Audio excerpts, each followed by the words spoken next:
everyone, I'm Weis Dietitian Taylor. Thank you so much for joining me for today's recipe video. Today I'm going to be showing you how to make some spicy peanut and sweet potato stew. And so this recipe is awesome because you're going to be able to just kind of add everything into your slow cooker here. And you can also really help make this recipe a quick one by using some recipe ready, pre-peeled and cut sweet potatoes that you can find in our produce department. Now, if you would rather use the whole sweet potatoes, that's totally fine. Either one works perfectly for this recipe, but you need about 2 pounds or 32 ounces of the sweet potatoes for this. So I'm gonna go ahead and add my sweet potatoes into my crock pot here. So using these is just a nice way to help save some time. Next, I'm going to add in 1 medium diced yellow onion. So I have that here, all ready to go. I'm gonna add a little bit of heat with 2 diced and seeded jalapeno peppers. Now, if you're not a big fan of spice, you could always leave these out or even cut back to 1, whatever your preference is. I have 4 cloves of minced garlic here, and I'm using fresh, but you can always use some store-bought if you prefer pre-minced garlic. Next, we have some chunky peanut butter. So I have a 1/2 cup of chunky peanut butter to give it some of that crunch in there, and also a little bit of a protein boost.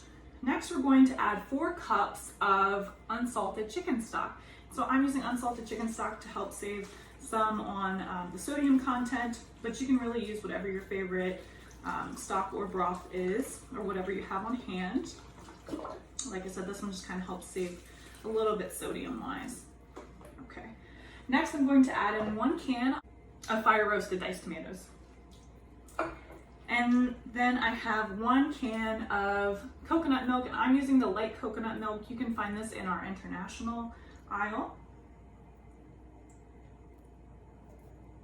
And one more thing before we get this cooking away here is some ginger. So this recipe calls for 2 teaspoons of fresh ginger. I'm using 1/2 teaspoon of dry ginger here. So I'm gonna add that in there. And then we're just gonna stir everything together.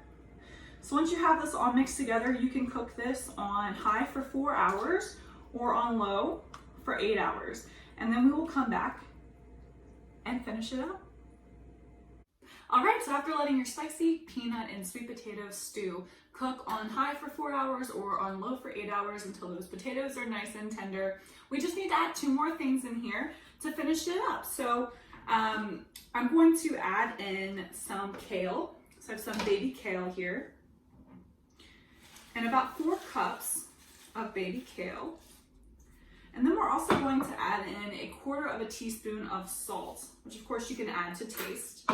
And then we're just going to stir it together. And you're going to go ahead and just recover it for about 5 minutes, just so that kale can kind of get a little wilted, a little soft. And then after those 5 minutes, you'll be ready to serve. And just like that, you have an easy veggie plant-based meal. And so when you're serving this, you can top it with some chopped peanuts. I'm using some lightly salted chopped peanuts. And that'll give you a nice little crunch. So I hope that this recipe gave you some inspiration for your dinner table. You can find this recipe link in the description, and thanks for watching.